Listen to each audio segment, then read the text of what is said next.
Here in the studio, we've got the Conservative Party co-chairman, Dr Liam Fox, and Matthew Taylor for the Liberal Democrats. And he is now, of course, chair of the Parliamentary Party. And for Labour in our Westminster studio is the Health Secretary, John Reid. Thank you all very much indeed for joining us this evening. Matthew, if I can start with you, you're asking for a recount there in Birmingham Hodge Hill. It's looking pretty close for you. Extremely close. We've said all the way through this campaign, and I think it's been proved right tonight, the Conservative Party falling to third place in both the by-elections. I think that's what we're going to see. Terrible result for Michael Howard. The first by-elections he's faced since the previous leader was dumped because he came third in a by-election. We think that we're on course to win at least one of these. The other very tight now at the moment. Dr Liam Fox, looks like you're being pushed into third place. Is it going to be more trouble for your leader? These are the first by-elections since Michael Howard took over. Well, of course, we're just 4 weeks away from having won the local elections, the European elections and the London elections.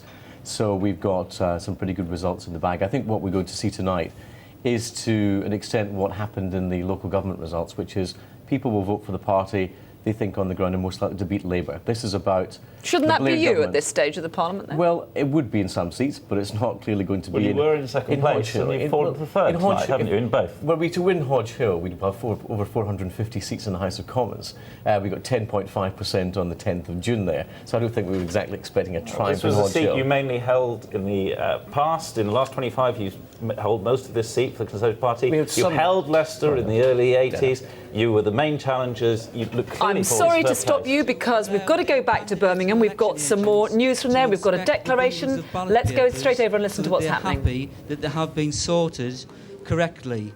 This won't take too long, but we do need to ask, first of all members of the public who came in for the declaration to leave the hall. You will be admitted later for the final declaration. So please, if you don't have a ticket, you're not a counting agent, please leave the hall now. Thank you. And secondly, when we get the ballot papers back out onto the tables, would counting agents please stand back to allow your candidates and election agents to view the ballot papers one table at a time. Thank you very much. Well, fascinating stuff there. Shaun Ley, that presumably was the election officer. What do you make of what's going on there? Well, in essence, this is a compromise between the Liberal Democrat demand for a full recount to start again with the votes that had already been counted, because they were unhappy that this was the correct final result, with apparently Labour taking and retaining control of Birmingham Hodge Hill, and the other option of saying, no, we're going to declare. And one person here said to me, it's the first time I've seen candidates march up onto the platform and then march back down again. It's an attempt to reach an amicable compromise, to say to the agents, have a look at the bundles. You can inspect the bundles, because votes are collected into bundles, because it's the easiest way of then doing the final count. Look at them, see if you're happy that they've been properly arranged and bundled up, and if you are happy with that, then the result will be declared. What happens if the Lib Dems say, no, we're still not happy with this? Well, that is down to the returning officer once again. So it's a pity I'm not a betting man, because maybe I was right when I told you at 12:05 it was going to be about 45 minutes. Probably safer that you're not a betting man, I should think. Thank you very much indeed for now, Shaun. Well, as we're hearing, we're waiting to find out exactly what's going to happen there, but it does look as though it's a very close result there between Labour and the Liberal Democrats. Let's go back to Dr John Reid there, who is in Westminster. This is a seat which you were defending with a majority of 11,618 votes. If the Liberal Democrats have got within a few hundred votes, which is what the picture looks like tonight, that's a pretty serious position for you, isn't it? Well, you know, and everyone who comments in these elections knows continually that if you're in the 7th year of a government, if you're in your second mid-term, if you've gone through the government, I think 7 years, hardly ever losing a by-election, it's a pretty good record, and it's a delightful success to hold on to a seat in a by-election when people protest and so on. So I'll be delighted if we win too. I will, in the words you used earlier, not me, regard it as a triumph completely if we win both these seats. Winning one of them will be a good result for us, particularly since we've had good candidates here. But I do agree with Matthew Taylor, and that is that it appears that whether we win this or we win Leicester, that the contest here is between the government, ourselves, the Labour Party, and the protest vote which has gone to the Liberals. And the disaster here is for Michael Howard, who on one night appears to be getting two bad results of the type which led to IDS being sacked for doing it once at Brent. So I met a conservative actually in the last 48 hours who, having heard the latest opinion polls, raised his eyes to the sky and said, I thought IDS, Ian Duncan Smith, was supposed to be the problem. I think there'll be a lot of people tomorrow morning asking themselves the same story. Okay. The Conservatives come third. Dr Reid, thank you very much indeed. I want to go back to just, I will bring in Dr Liam Fox from the Conservatives very shortly to answer those points. But first, we want to go back to Leicester South, the other big by-election going on this evening. To find out what the latest is there, our political correspondent, Jonathan Beale. Jonathan, what can you tell us? Well, we got a turnout figure, 41%, so quite high, bearing in mind it was raining this evening. You can probably see some of the candidates all around the table where the returning officer is, showing the spoiled ballot papers. But it's a close contest. We know that the three parties, the Tories, Liberal Democrats and Labour, have fought hard on this. Just to give you a sense of that, these papers, about, I think, 25, 30 leaflets from the different parties, all gone through one letterbox in the past week. So a lot at stake here. Now, the Liberal Democrats believe they've done enough. They believe that they have got a swing of 20%. I have to say, having said that, they look still a little bit nervous. Plenty of people chewing their fingernails, and we do not have a result yet. The other thing to look out for is how well does Respect, the anti-war coalition headed by George Galloway, do. Again, predictions by the Liberal Democrats' chief number cruncher is that they may get as much as 10%. But we don't have a result yet. Labour believe they're still in with a chance here, though the Tories, they're not too optimistic. I think the signs are that the Tories believe that, well, they may have their vote held up, but they don't think they're going to win this, I don't think, and they may even go into third place. But it has been a hard-fought contest. Liberal Democrats still optimistic they can do it. OK, Jonathan, for now, thanks very much indeed. We'll be back to you just as soon as we've got any more news coming in from Leicester South. But I must bring in now Dr Liam Fox, also Matthew Taylor of the Liberal Democrats. We were hearing from Jonathan there that it looks like you could be in third place in Leicester South. It looks as though you're going to be in third place in Birmingham, Hodge Hill. Dr Reid was saying that the story of this week could be a disastrous week for your leader, Michael Howard. Yeah, well, clearly in John Reid's mind that exists. For the Labour Party to say they can lose 28% of their vote share, and that's a triumph, I think shows how now out of touch they are with the voters of this country. This is clearly going to be a story of where voters have decided how can they best punish Labour. Now in Leicester South, where the Liberals... But you're supposed to be the main opposition party, aren't you? Well, in Leicester South, the Liberals had 43% of the local government share of the vote last time. In Hodge Hill, we've got no councillors at all. We had 10.5%. We came fourth, actually, on the 10th of June in Hodge Hill. So these are not seats we would be expecting to do particularly well in. Hodge Hill is way, way down on our target list. But clearly, this result is about Tony Blair. This is about a government that the public no longer have any trust in. And these are two of Labour's safest seats. And we're talking about them probably losing one of them and coming within a hair's breadth of losing another one. Okay, it's a government that's lost the trust of the country. What about your party, though? Because already we're hearing that not just we're reaching the end of the honeymoon period for Michael Howard, but that one or two of your MPs and activists are getting a little bit twitchy, saying that you should be doing better. As you know, these conversations go round. I wouldn't dream of breaking confidential conversations. To me. But, well, I'm surprised that, as party chairman, perhaps they should be putting their points to you. But are you at all concerned that there could be a renewed bout of infighting if Michael Howard does badly tonight? Not the slightest. We've just a month away from having 38% in the local government elections, in an election when the Labour Party came third the first time the governing party's ever come third.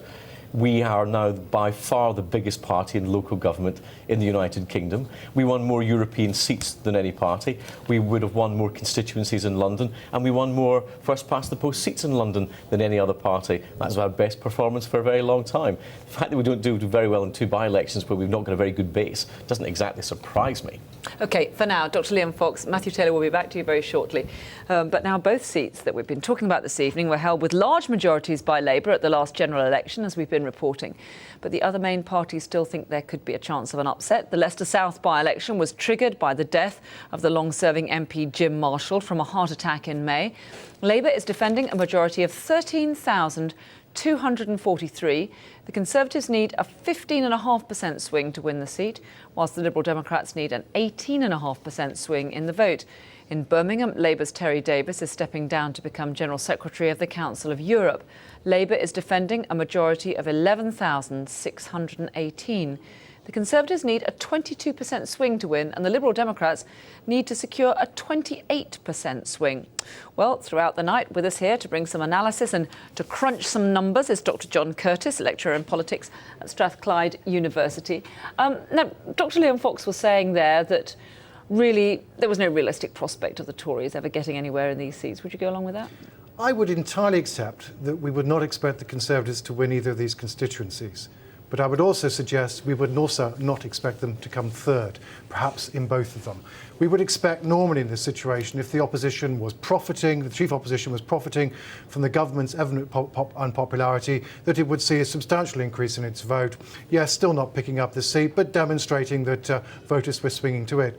I think it's worth bearing in mind the almost unprecedented nature of what we're apparently seeing now. I mean, whoever exactly wins these by-elections, it's pretty clear it's a night of close Labour-Liberal Democrat contests. Now, until Brent East, the Liberal Democrats had never hitherto won a parliamentary by-election from the Labour Party, except in very special circumstances of well-known local personalities or highly localised campaigns. Now it appears the Liberal Democrats, for the first time in post-war British politics, are beginning to be able to do well in Labour territory in parliamentary by-elections. Now, I think the real challenge, however, is, well, what does this mean for the general election? Will this simply fade away? And will we still see the Liberal Democrats having to, in the end, win seats from the Conservatives if they're going to make any advance?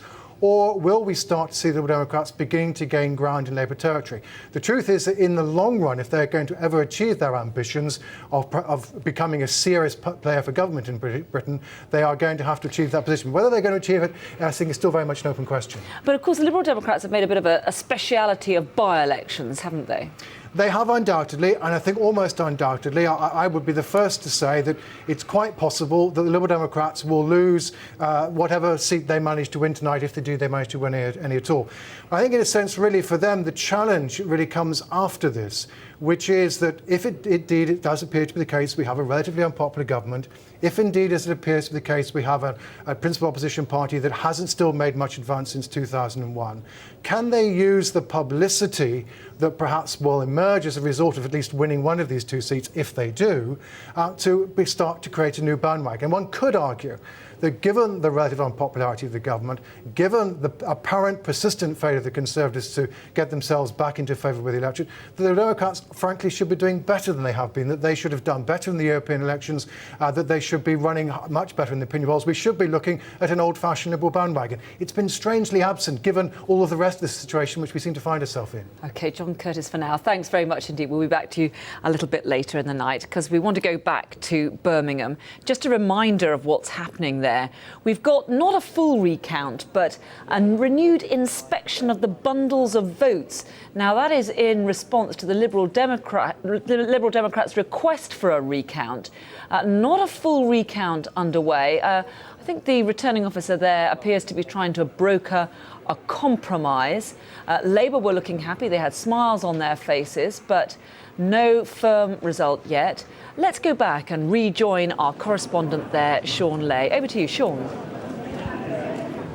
Carole, thank you very much indeed. And as you say, that process of looking again at the bundles is going on as we speak. So an opportunity to talk to one of the politicians who's seen me here observing tonight and also taking part in the campaign. Estelle Morris is the Arts Minister, and she's also MP for the neighbouring seat of Yardley in Birmingham, a seat, I guess, which is regarded traditionally as more marginal than Hodge Hill. Certainly the majority at the last general election in Yardley was less than Hodge Hill. So you're used to these kinds of nights? Yes, perhaps I've got common nerves the most because of that.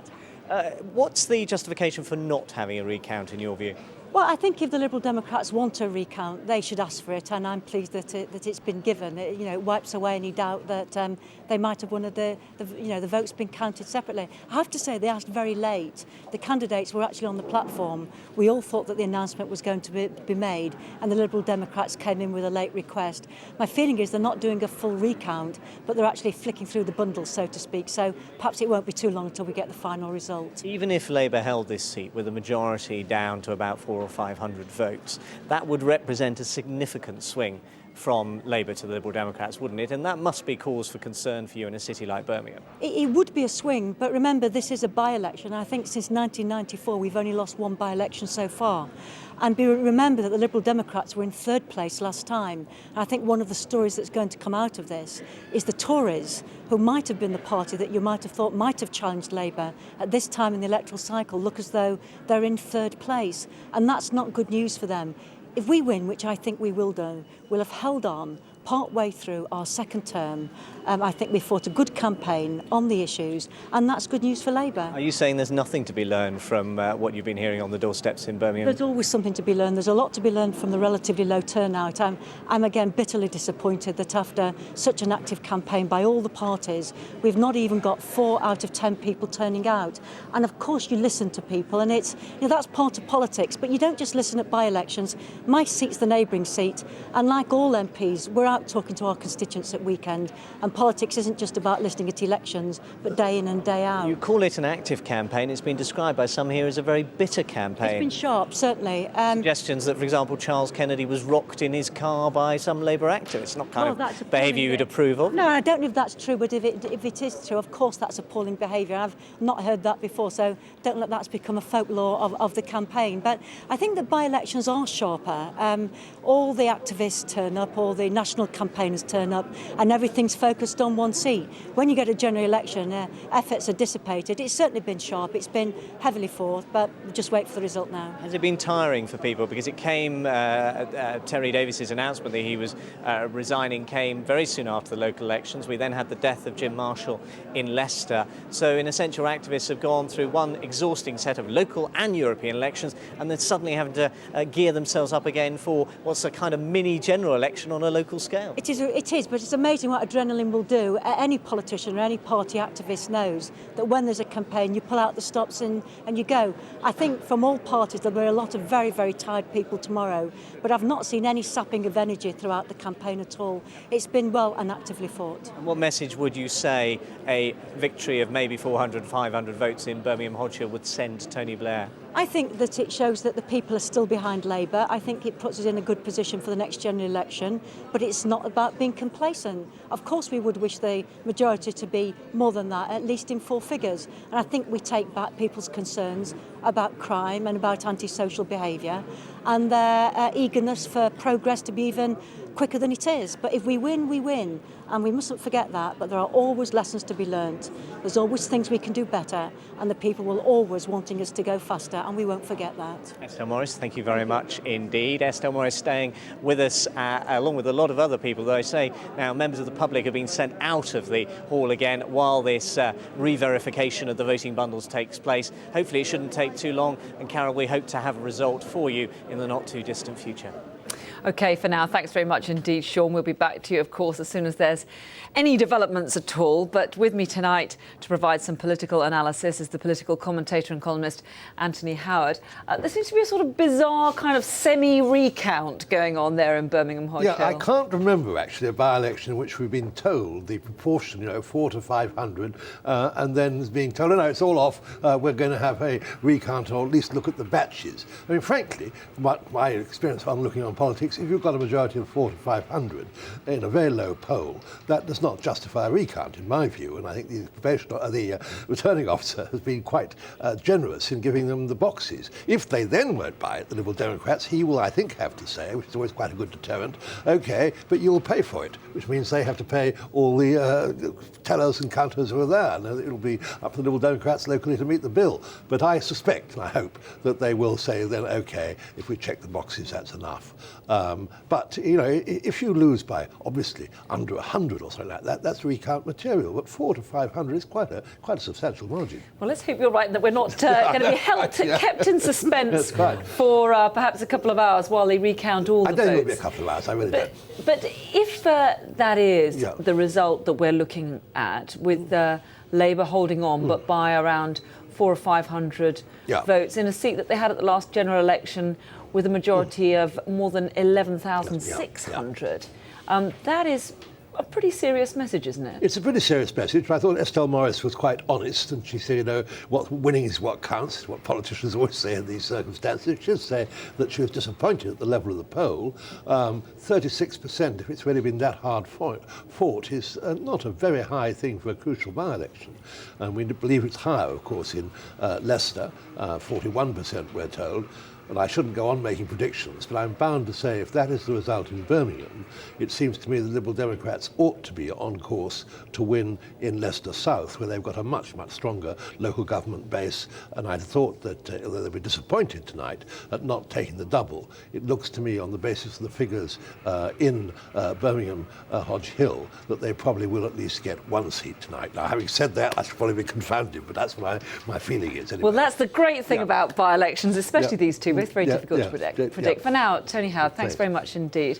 Because I want to bring in now our guests. We've got with us here in the studio Dr Liam Fox for the Conservatives, Matthew Taylor for the Liberal Democrats, and in our Westminster studio, Dr John Reid. Matthew Taylor, it looks as though you could be within 400 to 500 votes there in Birmingham, Hodge Hill, and perhaps in with a good shout for winning Leicester South.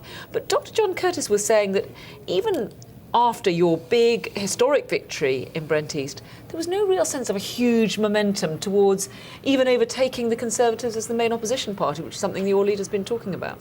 Well, what we see in this Parliament is the Conservative Party is polling only what William Hague was polling when he went down to a huge defeat. The Conservatives, Liam Fox was just boasting about local election results, no better than William Hague got just before they went down to a huge defeat. The European elections actually substantially worse than William Hague got.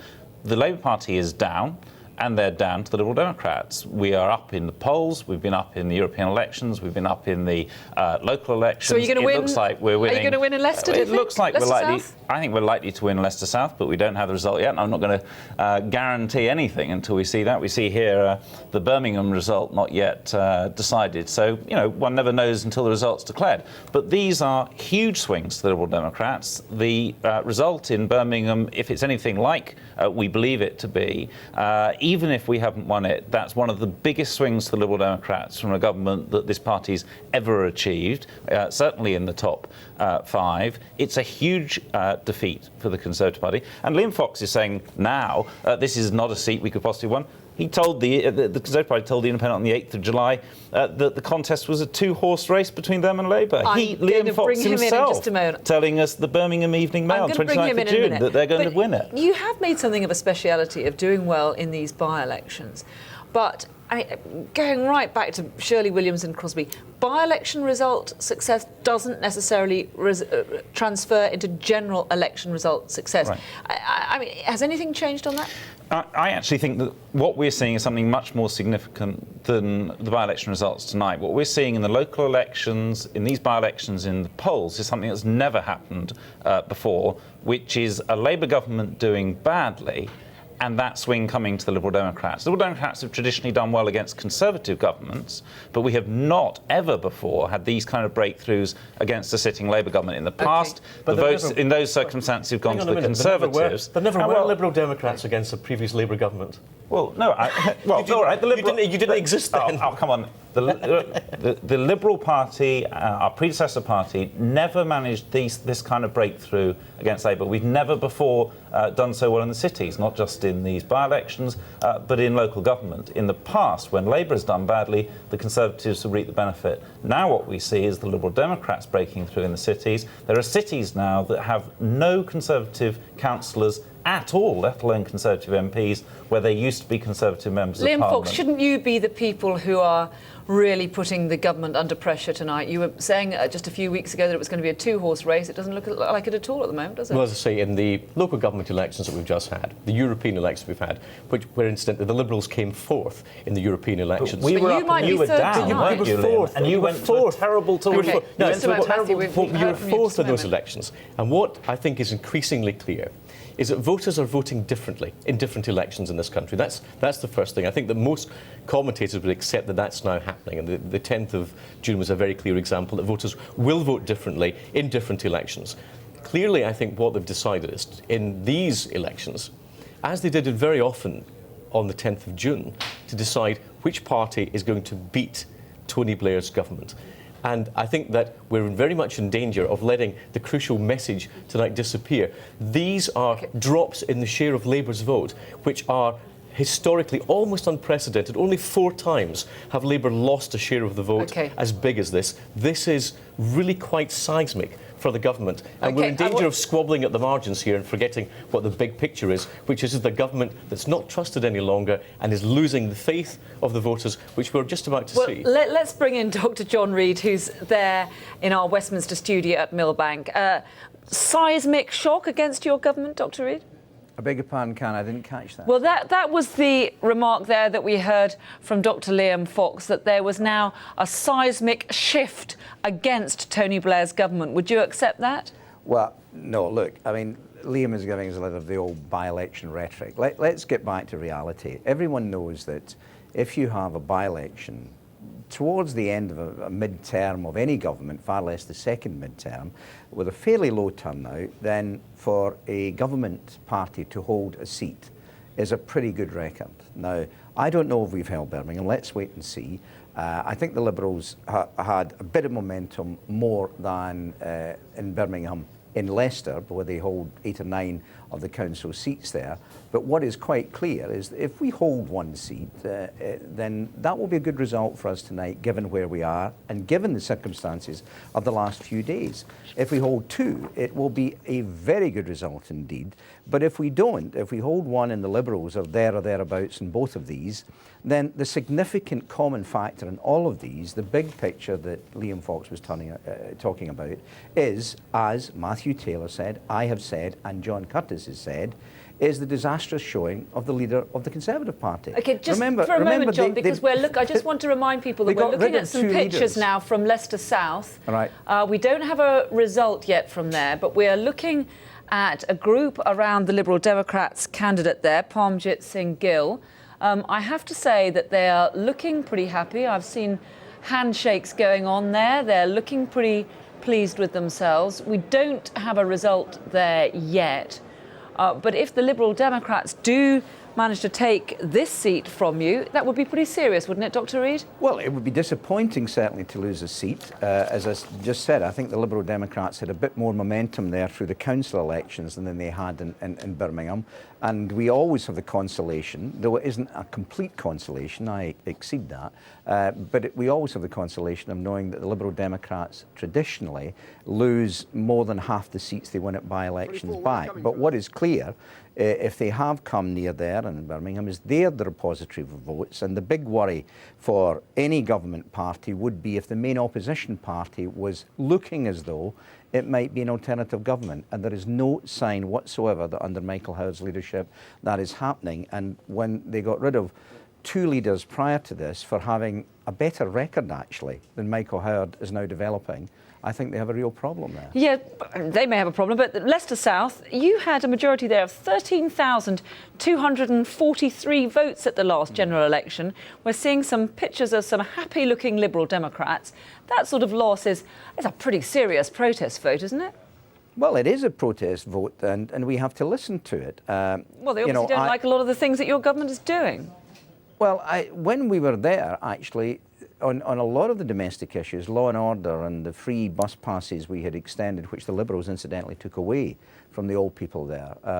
We had kept the council tax low in that area. The Liberals immediately put on a 10% increase in Leicester. Nevertheless, there is a protest vote there, and in mid-term in a government, that has gone to the Liberals. We have, as I said, two consolations. One is that we can listen and learn, as Estelle said earlier. We should never be complacent and take the electorate complacently, but we at least have the consolation of knowing that in a protest vote mid-term, the pattern is that when it comes to decide a government, there are patently no one in either of these elections who seems to be thinking that the Conservatives are an alternative government. So I'm not saying that they regard us as perfect by any means, and if the Liberals have won in Leicester, then that is disappointing. If we won in Birmingham and share the spoils with them tonight, I think it would be a reasonably satisfactory result for a government in a by-elections mid-term or towards the end of a term.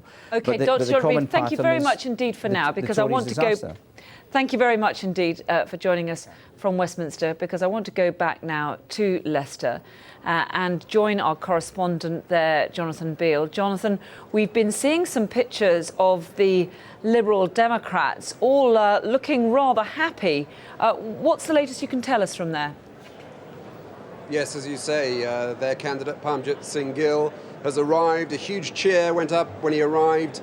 He's with the victor at the Brent East by-election, Sarah Tether, for the Liberal Democrats. And their chief number cruncher, Lord Reynard, is confident that they have got the swing they need to win this seat. He reckons a swing of around 20 to 22%, which would give them a majority of about 1,000. Now, that's his estimate. It's not the official result. We have to wait for that still. But the last time he says he got a result wrong was in 1986. So he is more confident than he was earlier on. I'm joined by John Hess, who's the political editor for the BBC in the East Midlands. Does that look like a man who's won, do you think? I think what's interesting, Jonathan, is that Parmjit Singh Gill is looking more relaxed than I've seen him across the whole 3 weeks of this campaign. He's smiling, his shoulders aren't as tense, he's glad-handing people. I think he looks like a politician and a candidate who feels as though he's pulled off some victory this evening. Let's talk about some of the issues here. We know that 30% of the population are from the Asian community, a lot of Muslims here. How big has the war, Iraq war, played here? How big has Butler played here, do you think? I think in terms of the war from the outset, the Liberal Democrats said that this was going to be a by-election that was going to be about the war. It was going to be a referendum on Tony Blair's handling of the war. From the outset, that's how they pitched their stall. What's been interesting, though, from my point of view, is that Labour launched a very aggressive campaign against the Liberal Democrats here, targeting the Liberal Democrats that now run Leicester City Council, in particular over spending cuts of about £4 million. And they were quite effective in picking out all the community groups that ended up losing their grant as a result of the City Council. Now, that proved to be very, very controversial. It had a lot of coverage locally in the media at the time. And I think Labour thought that that might stoke up enough damage to chip away at what was then perceived to be the Liberal Democrats' kind of lead in this by-election campaign. But it looks as though that hasn't been enough for Labour really to wrest the seat and to retain it. And let's not forget the Conservatives. Chris Heaton-Harris, their candidate, is out there too. Some people were saying he was a strong candidate, that we know the party threw everything bar the kitchen sink by getting all their MPs up here, making sure they were out on the street. What sort of campaign have they run? Well, I think two things on that, Jonathan. The Tories were desperate to ensure that they weren't forgotten in this by-election campaign. They said, look, it's not a two-horse race between Labour and the Liberal Democrats. We are in there too as equal partners, as equal rivals. I think what surprised me is the enthusiasm of not only the Tory rank and file, but the coachloads of Tory backbench MPs who have suddenly discovered the back streets of Leicester South over the last 2 weeks. Including Michael Howard himself. I think Absolutely. 5 times here was ill. Michael Howard has been here at least 5 times. Charles Kennedy has been here so often that at some stage, and at some stage, sometimes you thought he might have been the candidate himself. There's no doubt that the electorate here, who in the past perhaps haven't been used to the razzmatazz of an election campaign, even during a general election, have seen the intensity of what the parties can do when they throw everything at a crucial by-election campaign. And it's going to be awfully quiet when the circus moves on.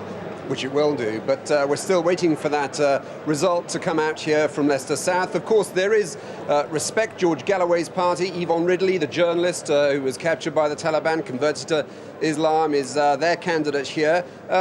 Speculation whether she would take away some of the anti-war votes from the Liberal Democrats, but it doesn't look like she's pulled away enough votes to cause them a major upset. But they're confident of victory, the Liberal Democrats. We've still got to wait for the official result, though. OK, Jonathan, before you go, what's the latest you're hearing about when we could be getting that result? Well, if we look at the count at the moment, a lot of the counting seems to have actually been completed. They've been shown all the spoiled ballot papers, so I think we should have a result within the next 40 minutes or so. They were saying at the beginning of this count, probably 2 o'clock. I think that was probably a bit pessimistic, but of course there could be recounts. It may be that close. We'll have to wait and see, but it looks like they have finished most of the counting already. OK, Jonathan, for now, thanks very much indeed. We'll, of course, be back to you as soon as there's any result in the offing there. But let's go back to Birmingham, Hodge Hill, and talk to our correspondent there, Shaun Ley, where, of course, we know that there has been a recount of sorts. They've been looking at the bundles rather than having a full recount. Shaun, what's the latest? Well, it reminds me of one of those scenes at a village fete on a Saturday or Sunday afternoon when you've got the judging panel examining closely the best cake or the best marrow, and there's a row of them wandering up and down the tables looking very, very closely at the bundles, trying to work out if they're all correctly lined up. So it's got that kind of feel to it. They're on their third line of tables, working their way along them, the election agents for the parties, and election officials are indicating that they think it won't be long now till we get a result. But in the meantime, while we wait for that, let's talk to perhaps the man in the BBC who has been watching this campaign more closely really than anybody else. Patrick Burns is the BBC's political editor for the West Midlands, based here in Birmingham. Patrick, what sort of campaign has it been here?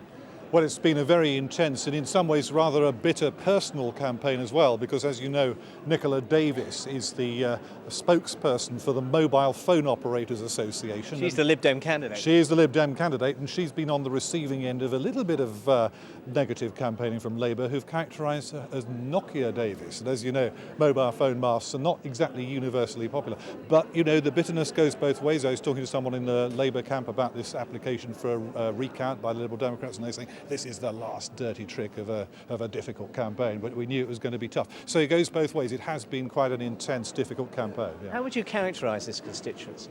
It's very, well, diverse in a variety of senses, in the sense of the obvious one, that 23% of the vote comes from the Asian community. It's concentrated in the Washwood Heath area, and that is classic inner city Birmingham. In fact, some 2 wards in this constituency are among the 5% most deprived council wards anywhere in this country.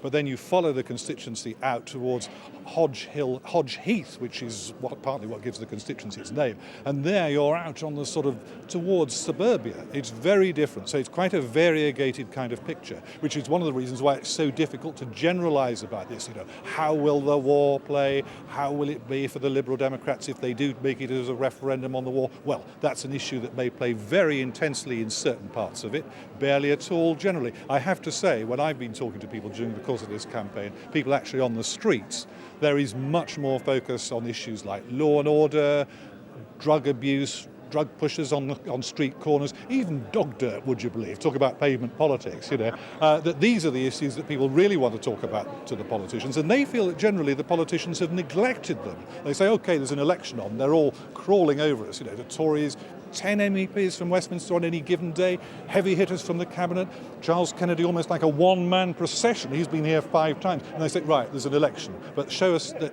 these politicians really care by raising this profile of Hodge Hill when there isn't an election on. Very striking image on the front page of the Birmingham Evening Post tonight of what a line-up called the usual suspects. Some of those politicians you mentioned from all 3 parties actually lined up as if they were in a mugshot line-up for some kind of criminal offence, and basically saying what you're saying, when do we see you the rest of the time? Well, I think, you know, there's a big challenge here, actually, and the fundamental challenge is exactly that point, Shaun, about reconnecting. We use this as a sort of easy catchphrase, don't we? But it strikes me as absolutely true that if people are saying, well, the politicians aren't really listening to us, they just want our votes, And we're saying too that barely 1 in 3 of the electorate here has actually turned out in what has been, as you know, a very, very high-profile campaign.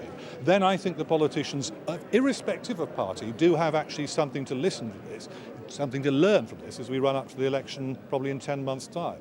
Patrick Burns, thank you very much indeed. So who knows, it might be something of a Pyrrhic victory as a result of that low turnout, but we should know the result in not too long now.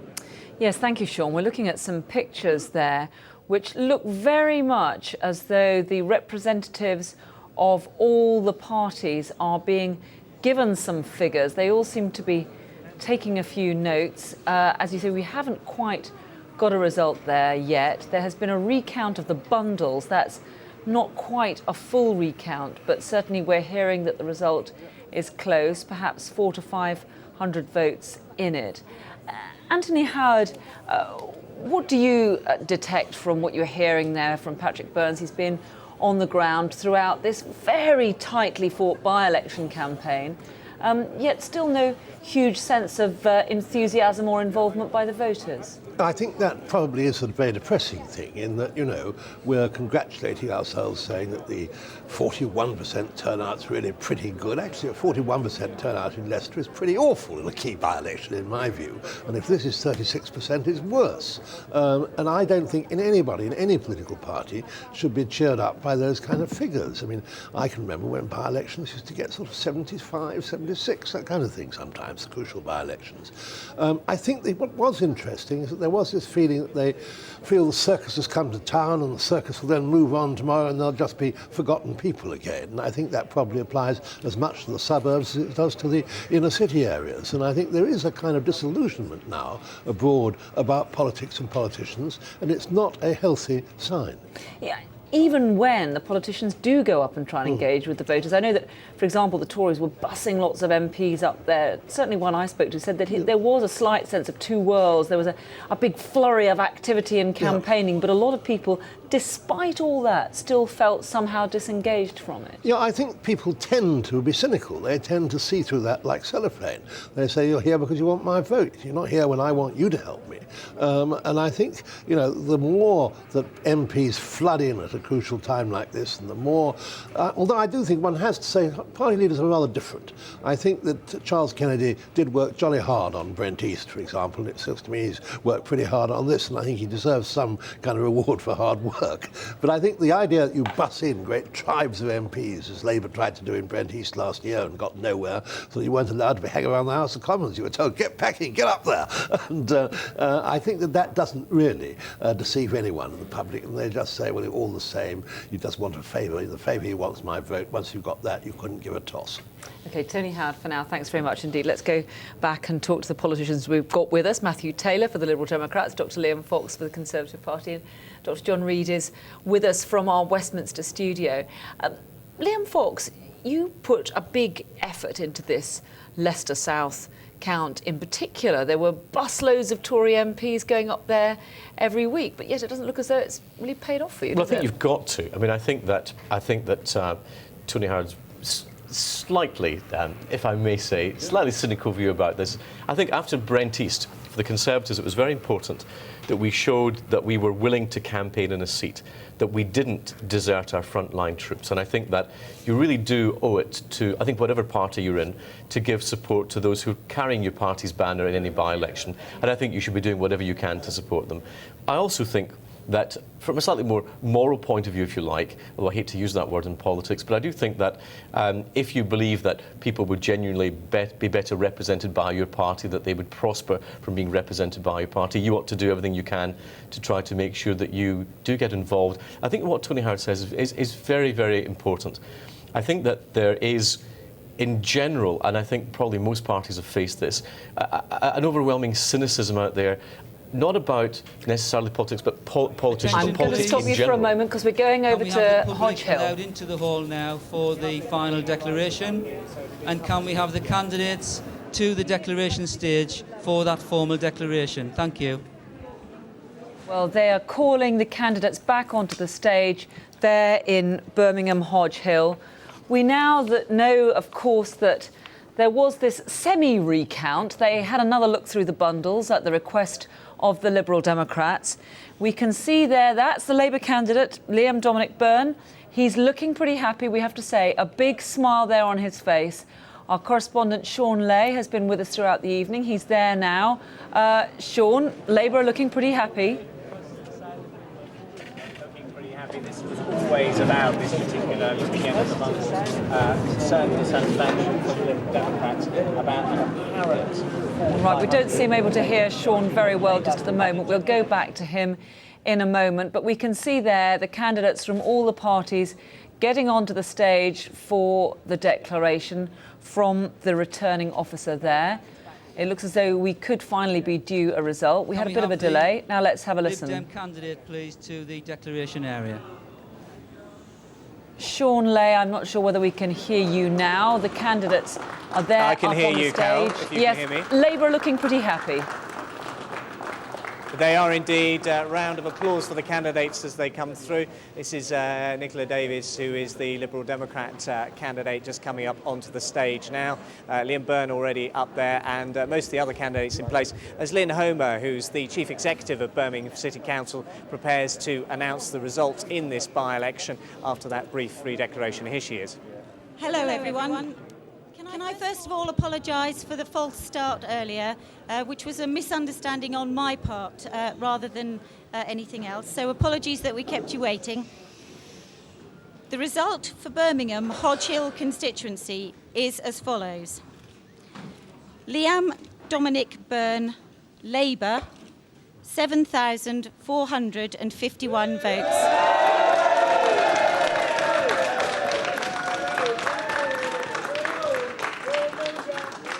Nicola Shaun Davis, Liberal Democrat, 6,991 votes. Could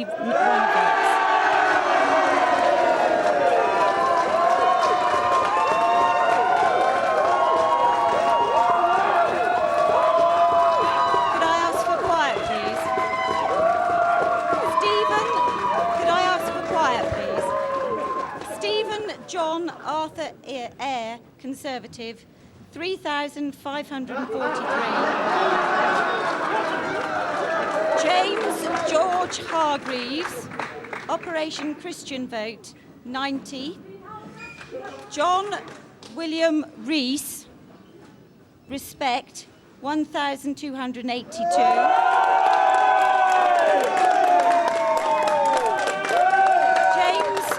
James William Starkey, National Front, 805.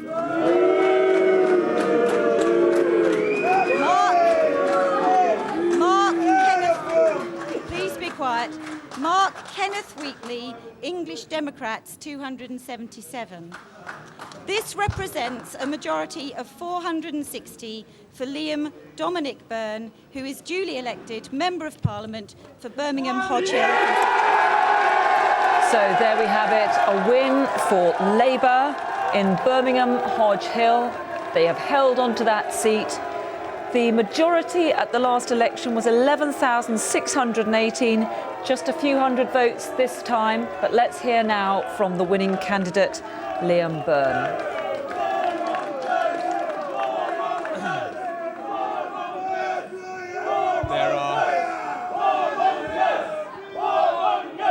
There are many people. There are many people that I want to thank tonight.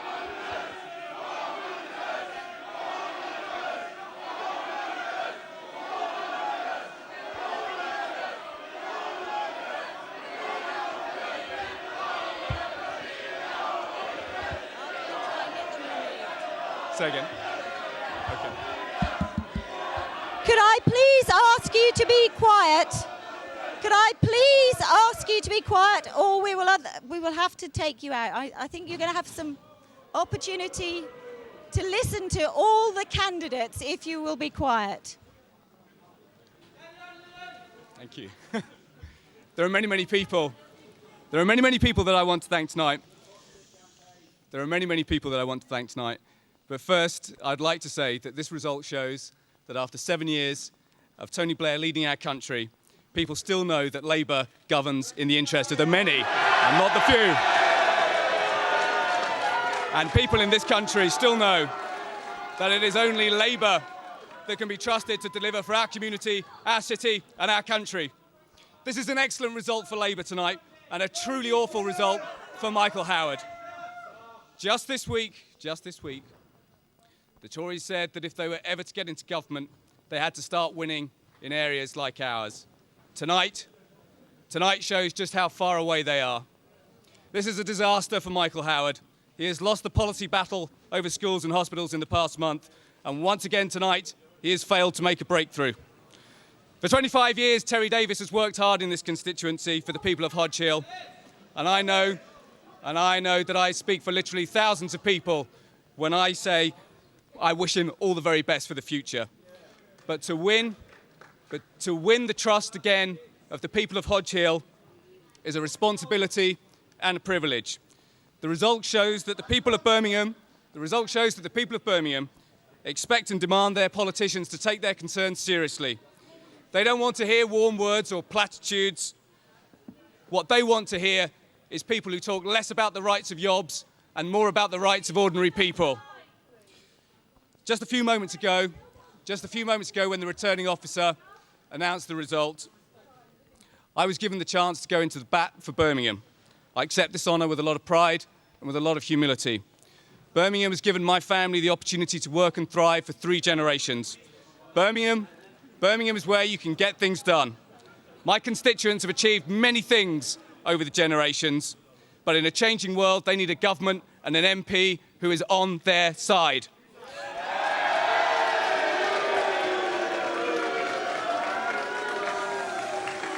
But those forced to live in fear have the odds stacked against them. And that's why fighting crime and antisocial behaviour will be my #1 priority. On nearly every doorstep, people told me they wanted an MP who would work with all the players to crack crime. I want people to know that I'm on their side, because together we will fight crime. I got here now with the help of a lot of people, and some of the anonymous but conscientious public servants who make democracy function in this country. The returning officer and his staff have worked long hours today to ensure that we had one thing that all of us take for granted in this country, and that is a free and a fair election. The Chief Constable and the police too have demonstrated their commitment to the decency and to the rule of law, and they too deserve our wholesome thanks. My campaign team have been superb. They have demonstrated that Labour can win in constituencies like Hodge Hill, even 7 years in to a government. They have worked day and night for 3 weeks to secure this result. This has been a tough election. All the candidates have worked very hard to get their results across, even if it, I'm afraid, meant quite a lot of leaflets. And I want to thank all of the candidates tonight for such a vigorous campaign. But there is one group that has worked even harder than all of those I've mentioned, and that is my family. And above all, I would like to thank tonight my family for the support they've given me over this campaign, before finally thanking once again the people of Hodge Hill for electing me as their MP tonight. Thank you. Well, that was the newly elected MP for Birmingham Hodge Hill, Liam Byrne, holding on to that seat for Labour. Now let's have a listen to a speech from Nicola Davis, the Liberal Democrat. She came within 460 votes of taking that seat for the Liberal Democrats. Let's have a listen to what she has to say. I'd like to thank the returning officer and all the staff and also the police for running the election and conducting, obviously, the count this evening. The key thing here is that Labour have suffered a huge blow here in Birmingham tonight. Their support has fallen catastrophically. They were desperate to hold this seat, and you can see that by the campaigning techniques which have been employed. But the truth is that they have neglected this area for years. People clearly want change, and they want to be told the truth. They do not believe the claims that were made about the weapons of mass destruction, and now we know that they were right not to believe them. They do not believe that Labour are on their side in this area of Hodge Hill, and they do want a party that they can trust. Some of the heckling that we see here is perhaps indicative of what I've heard on doorsteps throughout this campaign, which is that Labour fails to listen. People are fed up with promises of action from a party that has been in power for 7 years in national government and the past 20 years within the City Council. The City Council has changed. There's quite clearly a tidal shift, and you can see that in the result that we've had here tonight. A clear majority absolutely decimated this evening. But it's obvious equally that people do not want to return to the Conservatives and that the Liberal Democrats are now the challengers to Labour in constituencies like this, in Hodge Hill and across the country. Finally, I would just like to thank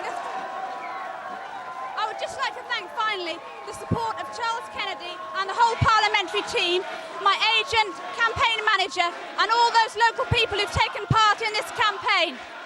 And above all, the voters of Hodge Hill, who've sent a very clear message to Labour this evening. Thank you. Well, that was Nicola Davis there in Birmingham Hodge Hill, the Liberal Democrat candidate. She came within 460 votes of beating Labour, but didn't quite make it. Let's bring in Shaun Ley, our correspondent, who's been there all evening. Quite an atmosphere from what we can see. And I echo his pretty comments lively of stuff, praise Carole, and as the thanks Conservative candidate to the now police speaks. officer and the returning They, of course, officer's staff. coming into third place, I also which I think will echo be a his disappointment comments for them that tonight. being Much of the MP noise for being Hodge Hill generated by is a supporters matter of Respect the Anti-War responsibility. Coalition, who are The delighted electors to of have come Hodge Hill into this fourth place, election and a bit of have ribbing as well for have Nicola shown Davis over, that once the again, her links to the Labour mobile phone Party industry. can no You have longer people even take setting off some of their advantage mobile of phones the to try and votes of the tease her electors of about this that. But I think as far as This Labour are can no concerned, longer be relief regarded that they've held this constituency. A bit of good news tonight. Who knows what Leicester will bring? But it is a drop of 1,200 votes on their support at the last general election when Terry Davis last stood for election here. Nonetheless, it is a safe Labour seat, and they will be relieved to hold it tonight, even if the Lib Dems have seen a significant growth in their vote after a very tightly fought and at times rather bad-tempered campaign. It was interesting there to hear the Liberal Democrat candidate Nicola Davis talking about the war. This was clearly a very important issue, the whole Iraq war, the Butler report and so on. Shaun, can you hear? Yes, I think that's right, Carole, and I can indeed, and I think that is right. I think that's true, that it has been an issue here. About a 23% Asian population here, concentrated in just a couple of wards, although I think it's also fair to say that for many people here, Kashmir is more of an important issue in some ways than Iraq, because many of the population here will have, their families will have come originally from India and Pakistan, and certainly the Pakistani community in particular feel very strongly about the Kashmir issue. Nonetheless, Respect has obviously played a role in helping effectively, you could argue, to save Labour, because of course it depends where the votes have come from, but if some of those votes have come from Liberal Democrats, then you could argue that that's kept Labour in tonight. Sure, all the parties will make different claims about this result, but Labour has held on to this seat with a majority of 460 votes. OK, Shaun, thanks very much indeed. Well, we've been hearing about voter apathy. There was certainly plenty of excitement down there at the count in Birmingham Hodge Hill. But let's just get a reminder now, the breakdown of that result from Birmingham Hodge Hill. We have got here the full result for you. Labour, 7,451. Their candidate there was Liam Byrne. The Conservatives, 3,543, pushed into third place Stephen Eyre. The Liberal Democrats on 6,991. That was Nicola Davis for the Liberal Democrats. And other parties polled 1,559. I should point out there that the Respect candidate, John William Rees, got 1,282 votes there. So clearly there was a fairly significant vote for Respect, which of course is the anti-war party. Now let's go back and talk first of all to the politicians we've got here in the studio. We've got Dr Liam Fox for the Conservatives, Matthew Taylor for the Liberal Democrats, and Dr John Reid there in Millbank. Dr Reid, well, you've held on to that seat, but this is a seat where you had 11,600 vote majority at the last election. You've held on by 460 votes. We're looking at a pretty huge swing, over 26% from your party to the Liberal Democrats. That's quite serious, isn't it? Well, I'm delighted, first of all, that we've won. However you cut these figures, and we constantly do, all of us, the fact is that in an election, a win is a win. And we've won tonight, despite the fact, as I said earlier, we are in the 7th year of a government and all of the controversy that surrounds us. So I'm delighted for Birmingham. for Hodge Hill, for Liam and the people who worked there, because I know he'll be a fantastic MP. But also, I think there are lessons of a wider nature. From our point of view, it shouldn't bring about complacency because we have to deliver, continue the improvements in the health service, education, law and order, employment and so on. And indeed in international affairs, make sure that the passage of power to the Iraqi people goes on so that there is a visible improvement there. I think there are other wider implications. I genuinely cannot think of a worse result for the Conservatives in recent years. This is a party that was second here, and quite a good second, in the general election, now slumping down. And I think that above all, this is a commentary on the opportunism of Michael Howard. Only yesterday, he was hoping to make a few votes by attacking Tony Blair over a war which Michael Howard and his party had not only supported, but had actually criticised us for not carrying out earlier under the present leadership. And that form of opportunism on every occasion is noticed by the electors. And but the other thing that the electorate really have picked up on, Dr. Reid, though, is the whole question of the Iraq war. Of course, we've had the Butler report this week. There was a real sense, wasn't there, from the voters in Leicester South that they were unhappy over the war in Iraq. They were unhappy that they'd heard all these claims about the weapons of mass destruction. None have been found. That has been a hugely damaging episode for your party, hasn't it? Well, we've just won an election.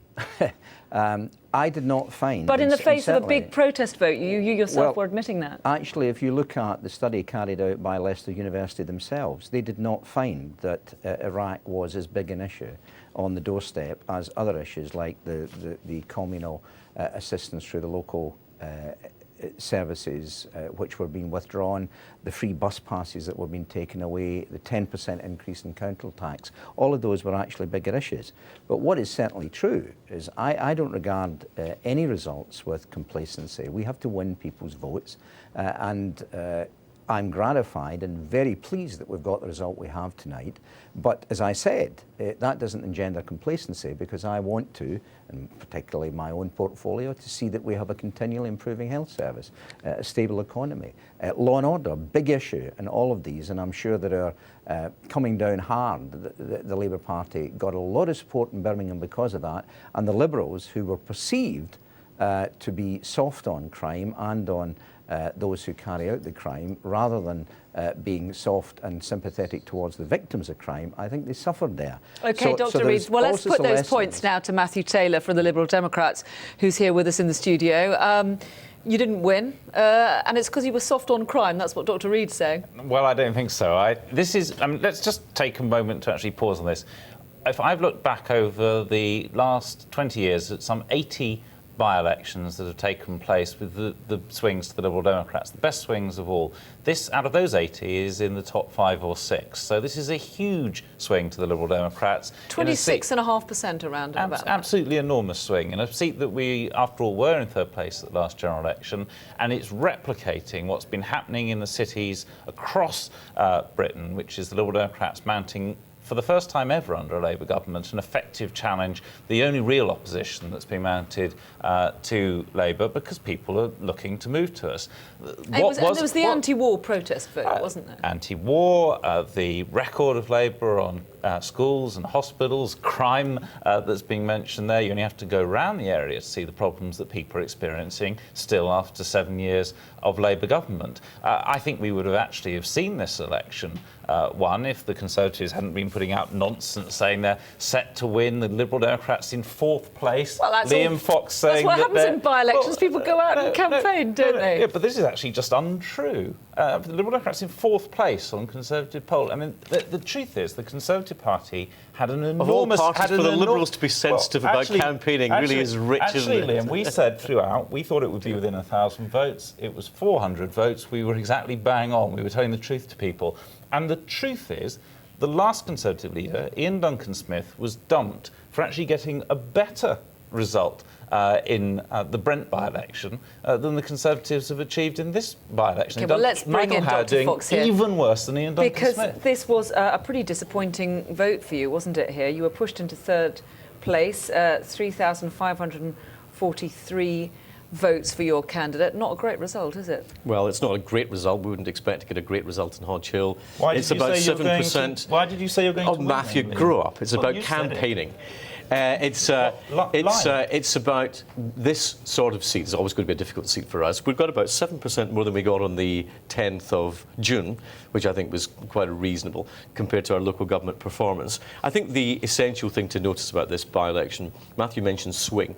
This is about the 5th worst by-election result for Labour since the war, about a 28% drop in their vote share. For John Reid to say that the public are feeling happy with Labour's programmes on crime, on health and so on, this is a massive slap in the face. The government held on to this by-election purely because they previously had almost 2/3 of the votes to fall back on. It was a very bad result. For John Reid to say, and congratulations incidentally to the new MP, I'm sure we'll all welcome him to the House of Commons, and congratulations on a good result for him. But I think that nonetheless, for Labour to say they're pleased with this result can't possibly be true, other than the fact that they've just managed to hold on. At this stage of the Parliament, and given all the problems that Labour have got, given the fact that you've got a relatively new leader under Michael Howard, we're hearing you're the new reinvigorated Conservatives, we've got a new regime at Conservative Central Office, which you are a part of. Shouldn't you be doing a good deal better than this? And we'll win, and we'll do better in better seats in terms of our vote share. We've just come from the June the 10th elections. But you were second in the seat. In June the 10th, when we had a huge win, when Labour came third for the first time ever for a governing party. And I think that Labour must now begin to worry that the same thing might happen to them as happened to the Conservatives in 1997, which is that they face a pincer movement now and that they'll be attacked by different parties in different parts of the country.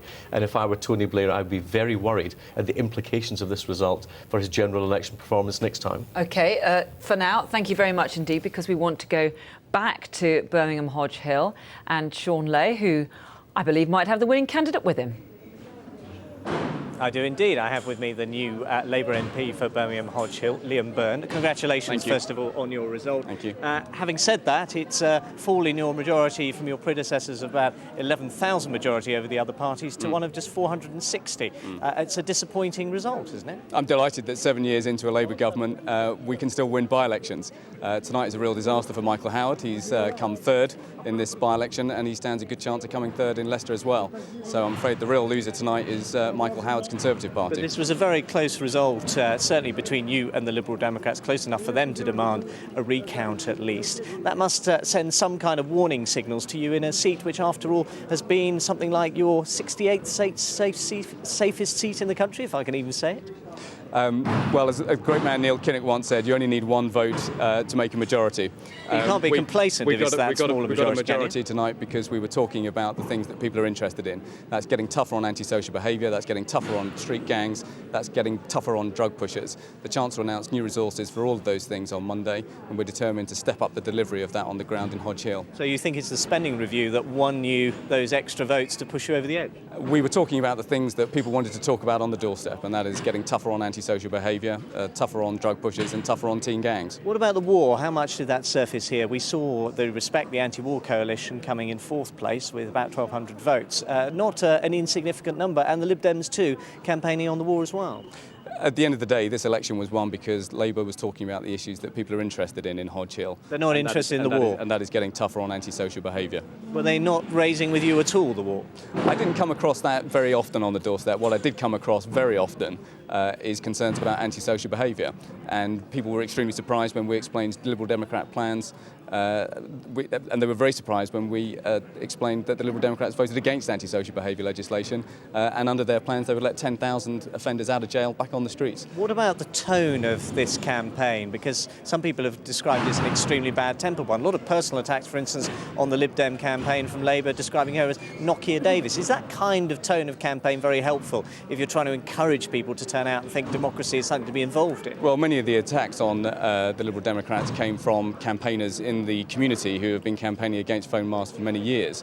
Are you against mobile phone masks now then as the MP? What we campaigned on is, and what we exposed shows to the electorate here in Hodge Hill is the fact that the Liberals voted against antisocial behaviour powers, and under their plans they wanted to give failed asylum seekers state benefits. Are you People against were very phone surprised. masts in this constituency now you're the new MP? We've always been in favour of very, very to the letter enforcement of government planning guidelines. What we're sick of in this constituency is aggressive lobbying by phone companies who want to put up masts near hospitals and schools. How do you respond to the criticism that was made that you are a former Downing Street advisor who may know a lot about Westminster, the place you're now going to be working, maybe not so much about Birmingham Hodge Hill? Well, you need to get your facts straight. I was never a Downing Street advisor. A government advisor? And nor was I ever a government advisor. Tell me what you were then. I worked for the Labour Party in 96, 97 and was very proud to be part of that general election victory. But my family has been in Birmingham for 3 generations. I was in fact the only candidate whose family actually lived in Birmingham. And your prospects of holding the seat at the next general election? Well, we'll be judged by the people. The people are the boss. I intend to get down to work at 9 o'clock tomorrow morning and get on with delivering what we promised to deliver, which is tougher action on antisocial behaviour. Liam Byrne, the new MP for Birmingham Hodge Hill, thank you very much indeed. There you are. And a cheer from his supporters here in Birmingham Hodge Hill. Thank you, Shaun. Well, now we can take a look at the swing in Birmingham Hodge Hill. We've got it there, I think, on the screen. Yes, Labour, a 27.4% swing away from Labour, a 2.7% swing away from the Conservatives, and a swing to the Liberal Democrats of 26.1%. Let's bring in Dr John Curtice, who's been with us all evening from Strathclyde University. What do you make of those figures? Well, I think the truth is that both the Labour Party and the Conservatives need to regard this result as a warning. It's true, as Dr John Reid has been saying during the evening, that sometimes governments do badly in by-elections, but they don't always do badly in by-elections, and they certainly don't always do as badly as this. And to that degree, I'm sorry to cut you short, because we will come back to you for some more of that analysis, but we're going to go over now to Leicester South, where it looks as though we could be getting the result very shortly. There you can see the candidates getting up onto the podium. We're just trying to gauge who's looking the happiest. The Liberal Democrats were certainly looking very upbeat earlier in the evening. We're expecting the returning officer to come up with the result very, very shortly. Just a reminder that at the last general election there, Labour had a majority of 13,243. Certainly the Labour candidate's looking pretty happy as well. Let's hear the announcement now. I, Pyara Sinclair, being the returning officer at the parliamentary election for Leicester South constituency held on 15th July, year 2004, do hereby give notice that the number of votes recorded for each candidate is as follows. Bhardwaj Jitan, Independent, 36.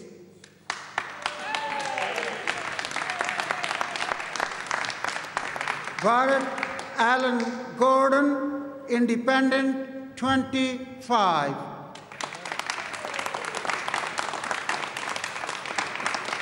Benson Mark Edwin, Independent, 55.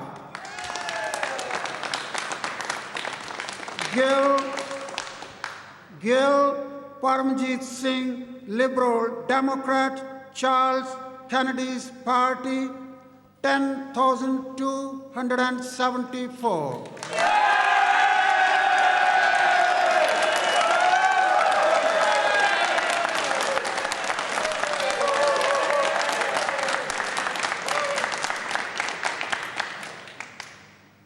Eaton Christopher, Conservative, putting Leicester on the map, 5,796.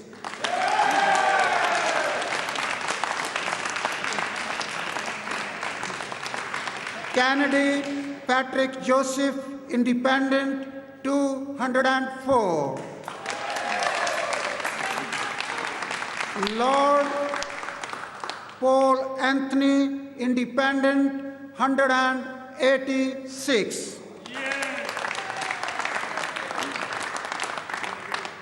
Are you serious? The official monster raving loony party 225.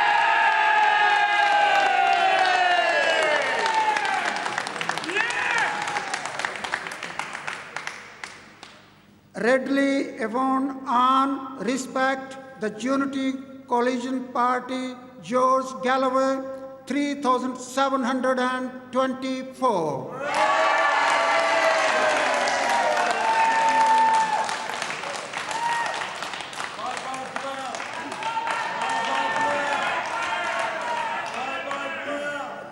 Robert David Paul, the Socialist Labour Party, 263.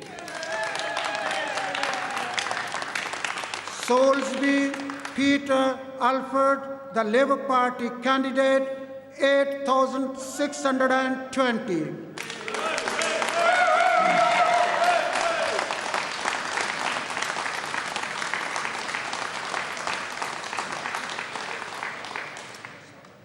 Reject papers, 104. And I do hereby declare that the said Parmjit Singh Gill is duly elected as Member of Parliament for Leicester South constituency. So that is a win for the Liberal Democrats in the Leicester South by-election. Labour majority of 13,243 overturned by the Liberal Democrats. A by-election defeat for the Labour government there in Leicester South. Let's have a listen now to the speeches, and we expect to hear first for the new MP for Leicester South, Parmjit Singh Gill. Yesterday, Lord Butler gave his... Can I move this up? Okay. Thanks. Yesterday, Lord Butler gave his views on Tony Blair's reasoning for backing the invasion of Iraq. Today, people in Leicester have given their view. The claim about the weapons of mass destruction were exaggerated. The justification which Tony Blair gave for backing George Bush was wrong. The people of Leicester South have spoken for the people of Britain. Their message is that the Prime Minister has abused and lost their trust. He should apologise, and he should apologise now.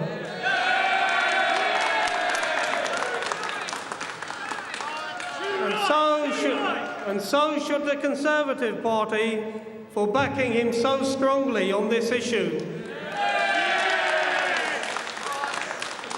Charles Kennedy and the Liberal Democrats were absolutely right to oppose George Bush's war in Iraq. Charles Kennedy took a courageous stand against the decision to go to war, and his position has been vindicated by events and supported by voters today.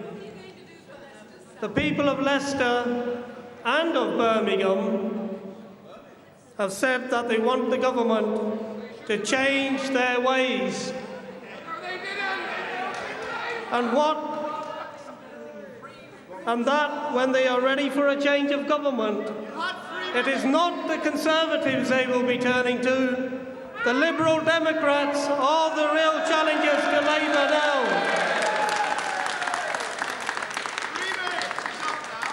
But we must not forget that I am standing here today because of the sad and untimely death of Jim Marshall, who was a good man, and I would like to pay tribute to him. I'd like to thank my leader, Charles Kennedy, for his inspirational support in this campaign. And I'd like to thank my brilliant agent, Stuart Bray, and the Lib Dem election team, who have once again risen to the challenge. And I'd like to thank all the staff involved in conduction of this election.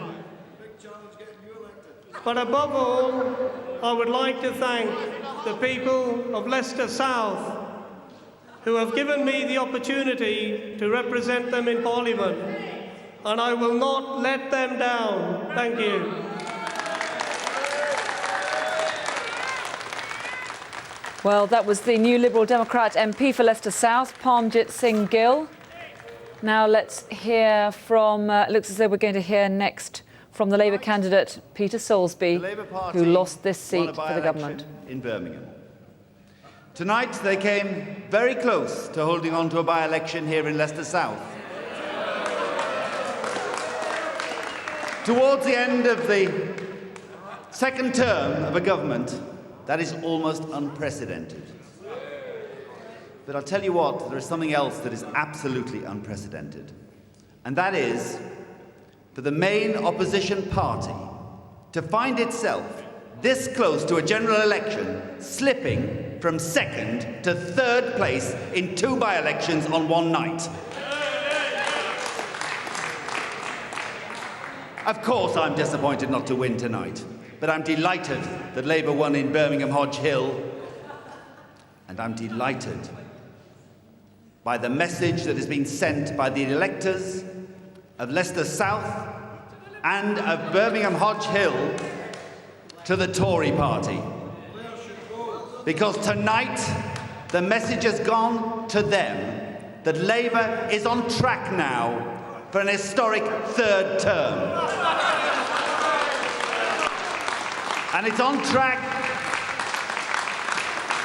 because Michael Howard has lost the plot, Michael Howard has lost his way, and the Tories have lost their way. Now, I want to pay tribute to the returning officer and his staff. I want to pay tribute to the Leicestershire Constabulary for all the work they've done. As always, one of the very best constabularies in the country during this campaign. To the Leicester Mercury for the balanced and fair coverage that they've given to the campaign to all sides. And to Roy Kennedy and all those who've worked with him, Roy, my agent, and the staff who've worked with him to run a tremendous campaign. As I think all of you here know, serving Leicester and Leicester South has been my life's work. And I commit this evening to continue that life's work of service to Leicester and to Leicester South. And I say to you tonight, we may have lost this by-election, but Labour will be back. I promise you.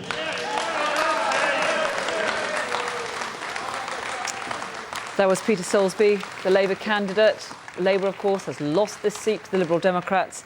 Let's hear now from Christopher Heaton-Harris, the Conservative candidate, beaten into third place. I'd especially like to thank my team, because actually I did try, and we tried to fight a very positive campaign on the issues that we were picking up on the doorstep in Leicester about the level of crime, the level of disorder, the problems, real local issues that concerned local people.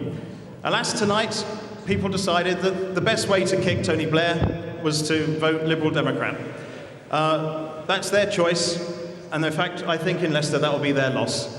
I thank everyone who gave me their support in that campaign. Leicester is a smashing, fantastic city, and I really hope that I can represent it well in the European Parliament. Well, that was Chris Heaton-Harris, the Tory candidate, beaten into third place there in Leicester South.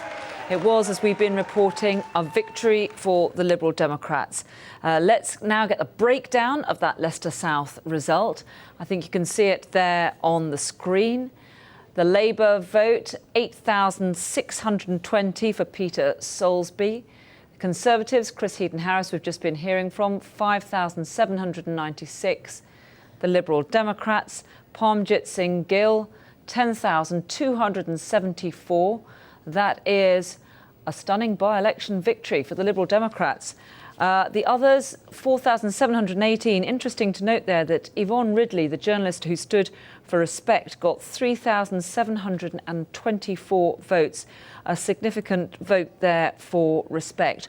Well, let's bring in Matthew Taylor of the Liberal Democrats. We've also got Liam Fox for the Conservative Party and Dr John Reid for the Labour Party, for the government, there in our Westminster studio. Matthew Taylor, this was quite a significant victory for the Liberal Democrats. Well, first of all, just like to say congratulations to Parmjit. He's a smashing bloke, and I think he'll be a great MP, but a really nice guy, and I, just really pleased for him. Yes, it is a fantastic victory for us. Very good news, I think, for Leicester. Frankly, it needed a change. It needs a new voice, and we'll be providing that. But perhaps more important, let's look at these results overall.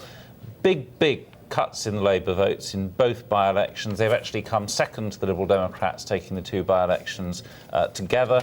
These are swings right at the top of the league for governments in by-elections. These are not small swings against government. John Reid's been trying to pretend this is par for the course. These are in the top 5 or 6 worst results against the Liberal Democrats over the last 20 years.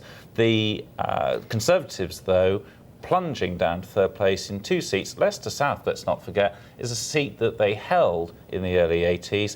Now they're in a poor third place. This was a by-election, though, and it was very much, your candidates were out there campaigning very much on the issue of Iraq. It was an anti-war protest vote in many cases, wasn't it? I think for some people it was, and actually, frankly, rightly so, because the way that the government have handled the whole approach to Iraq has been wrong. The war was wrong, but also the way in which they spun the issues, they misled people over it. And but secondly, I was in Leicester campaigning. It was also about the schools that have closed under Labour. It was about the hospital appointments that haven't been met, the broken promises of Labour, and the fact that we are offering an alternative. What people don't want is the Conservative agenda of a move to privatisation, people having to pay for private health care, money going out to the NHS for it. And I think that the Conservative Party has some big thinking to do tonight. We'll come to the Conservatives in a moment. But first of all, I want to bring in Dr John Reid, the Health Secretary, who's in our Westminster studio. Dr John Reid, you've lost that seat there, Leicester South. You came within a few hundred votes of losing Birmingham Hodge Hill. This is a very serious message, isn't it, from the voters, that they don't really like what you're doing. Well, we won Hodge Hill and we lost, and I'm disappointed that we lost in Leicester South, particularly for Peter Salisbury there. But I congratulate Parmjit Singh Gill on his victory and the Liberal victory. I think some of the voters in Leicester will be surprised that his acceptance speech, he didn't mention one thing about Leicester, that it was entirely on foreign affairs. But nevertheless, he won it. That confirms to me that there was at least a huge element of protest in it. The fact that he didn't mention any of the domestic issues, which so concerned the voters that I spoke to in Leicester. And I'm not diminishing the swing, as Matthew said. I have not diminished any of the facts you give me tonight. I've merely pointed out the obvious, and that is that in over 50% of all the by-election wins that the Liberals have won, they failed to retain it at a general election, because there is such a heavy election protest vote in the by-elections going to Liberals. And if you look at one of the great swings, they had 38% in Christchurch in 1993. But they lost it at the subsequent general election. But Dr Reid, in both of these seats, there's been a huge swing away from the Labour government, over 25%.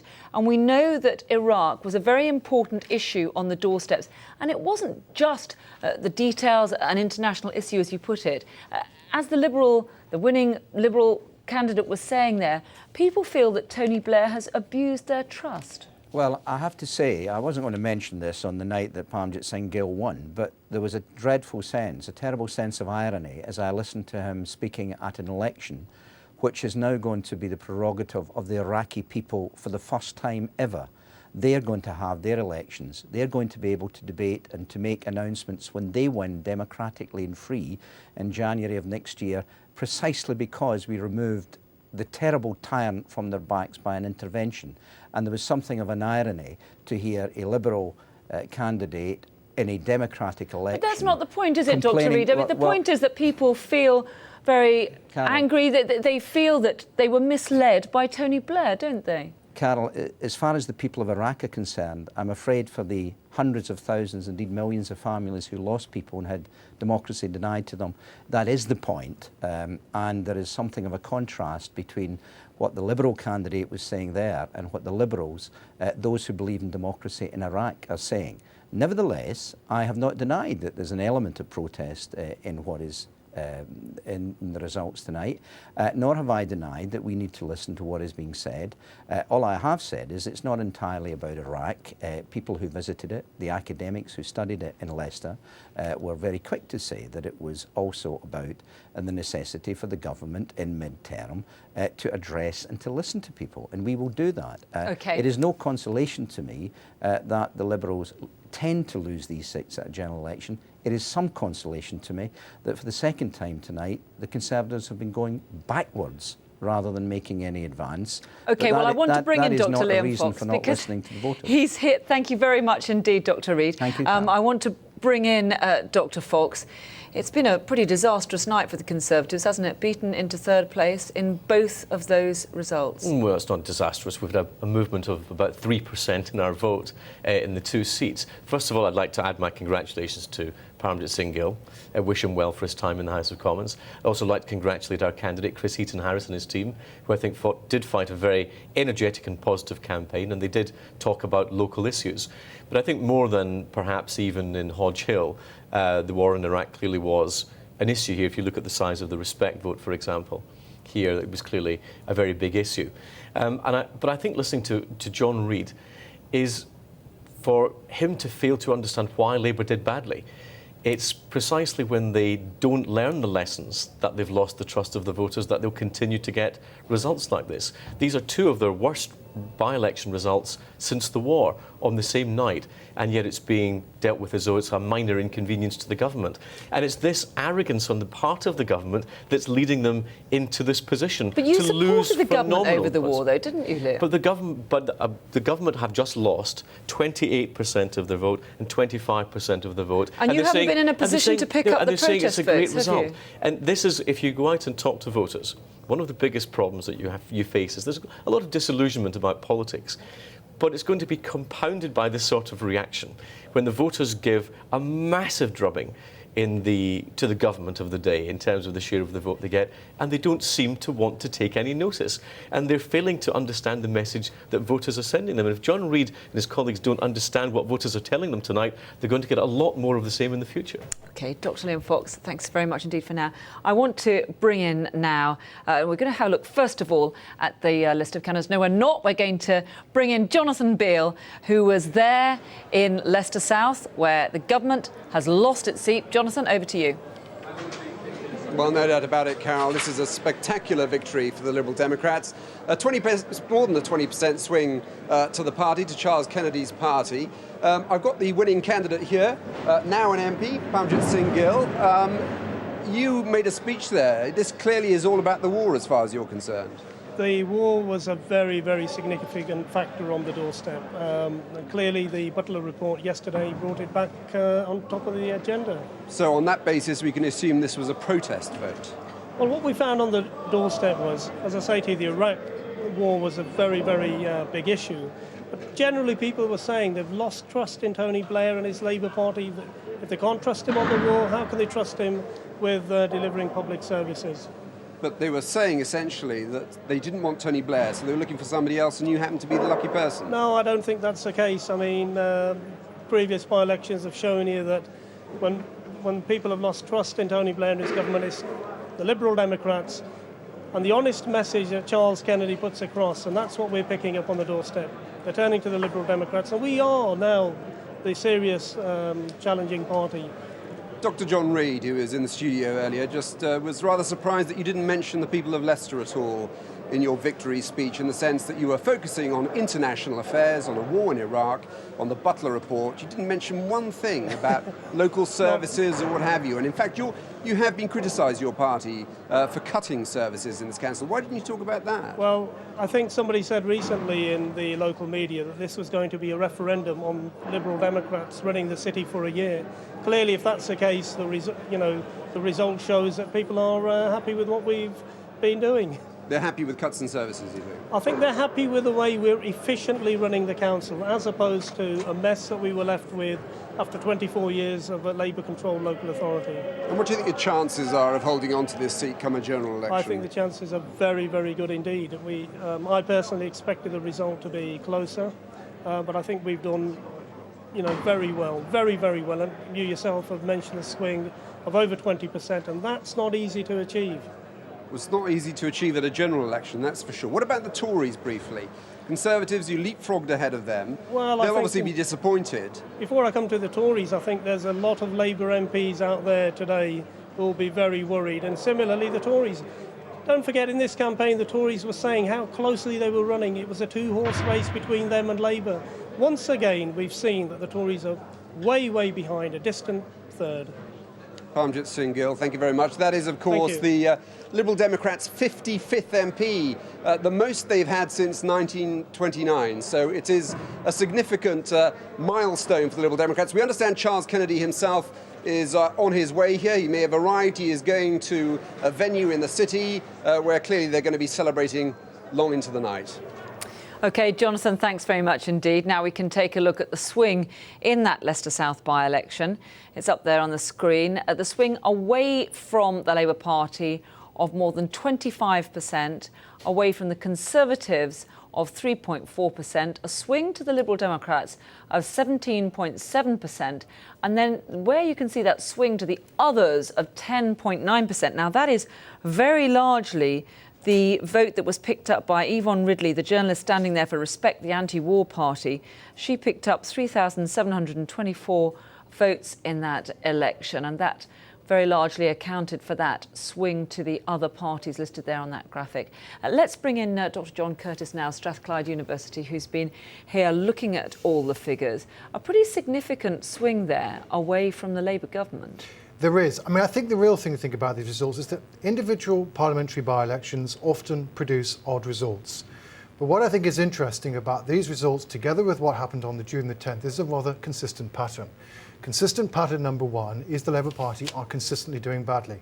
Put Brent East and tonight's two by-elections together, in each case Labour's vote down by more than 25%, Labour coming third in the projected vote in the local elections, and only getting 23% in the European elections. That is a pretty lousy run. The message to the Labour Party must be that you are now pretty unpopular. You are in at least as much trouble as any government has been in mid-term. To the Conservatives again, well, actually, the fall in their vote in these two by-elections is even worse, slightly, but it couldn't be much more, than it has been in other safe Labour seats in English by-elections since 1997. The Conservatives only seem to be going backwards. In the European elections, yes, they came first, but they only got 27% of the vote. It doesn't look as though the Conservatives have convinced people, despite the government's unpopularity, that they are an alternative.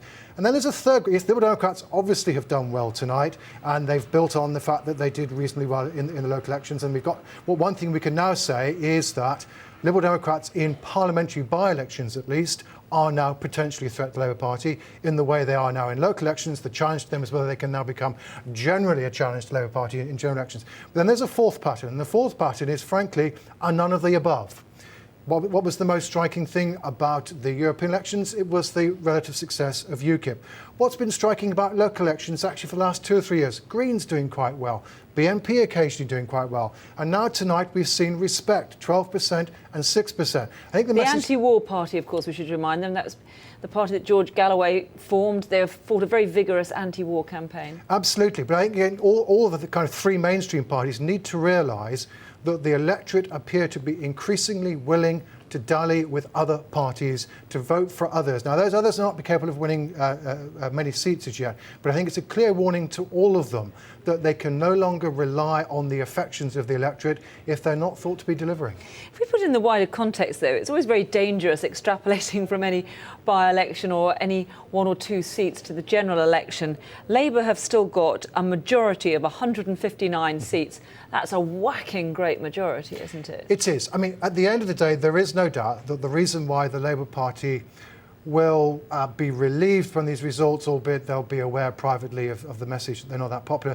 Their biggest happiness will be the Conservatives did so badly. Their presumption will be that even if perhaps they might not get much more than 34 or 35% in a general election, that might well be enough unless the Conservatives recover for them to get an overall majority. And that seems to be Labour's reckoning, that yes, well, our vote may well go down in a general election. We certainly don't seem to be popular as aware. If we're going to get back up to where in 2001, we've certainly got a lot of work to do. But even if we don't, we'll probably still have a parliamentary majority, because after all, the Conservatives are doing badly. And secondly, one of the things to bear in mind, the electoral system seems to be biased very strongly in Labour's favour, such that even if the Conservatives were to overtake Labour by a point or two, the Labour Party might still have an overall majority. So for all those reasons, Labour probably feel very comfortable. But I think we should bear in mind they may well face the prospect of a third term on perhaps not much more than 35% of the vote unless they can recover.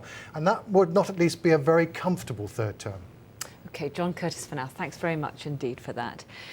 Let's check back now over the list of all the candidates in the Birmingham Hodge Hill by-election and the number of votes they each received. You can have a look at it there on the screen. Lynn Byrne, the Labour candidate, 7,451. Liam Byrne, of course I should have said there, who is now the new Labour MP for Birmingham Hodge Hill.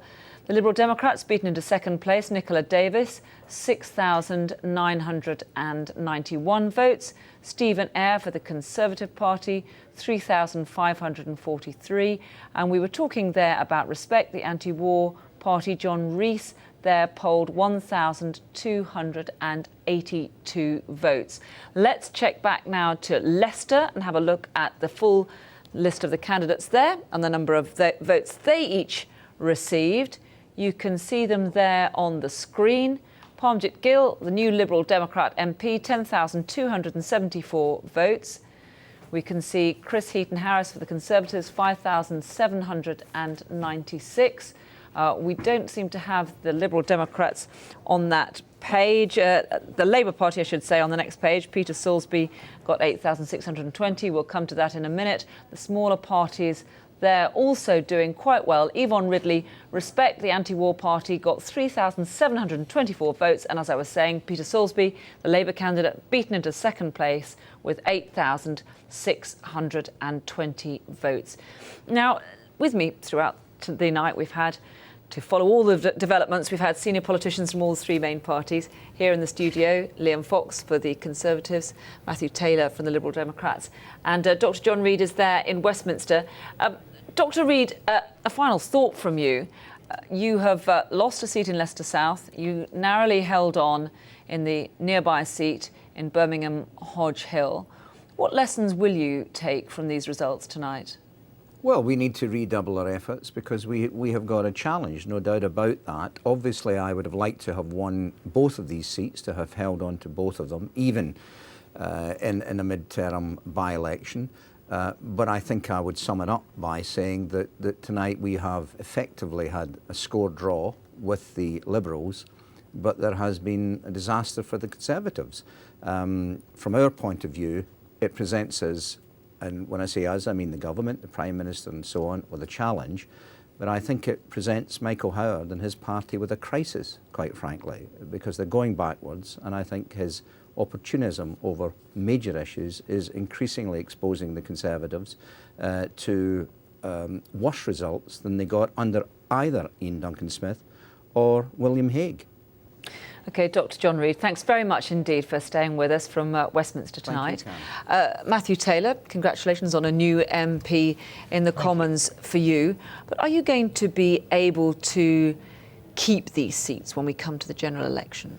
Well, I hope so, and you know that the proof of that will be in the pudding. So let's see what happens when the time comes. We've actually had a very good record of holding seats that we've won from the Labour Party in by-elections, rather better than the record that John Reid was suggesting. So I think we've got every reason to believe that Parmjit can win again. But I just want to reflect on the excuses that were made for Brent South falling to the Liberal Democrats by the other two parties.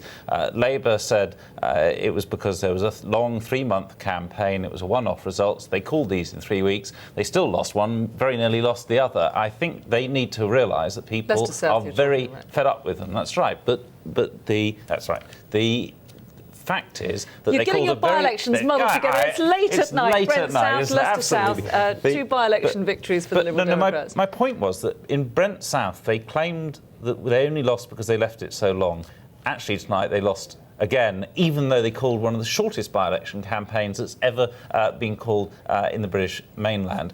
The Conservatives said, well, the problem we had with Brent South was, first of all, Ian Duncan-Smith, our leader, and secondly, we didn't campaign hard. So they changed their leader, they piled all those MPs in, they did a huge literature campaign by any standards, they sought to fight these at the highest level, and they actually did even worse than they did in Brent South. So the Labour Party has a big problem with unpopularity, the Conservative Party is falling back, and the Liberal Democrats are doing something we've never done before, winning in the cities under a Labour government, mounting the only effective challenge to Labour at the moment.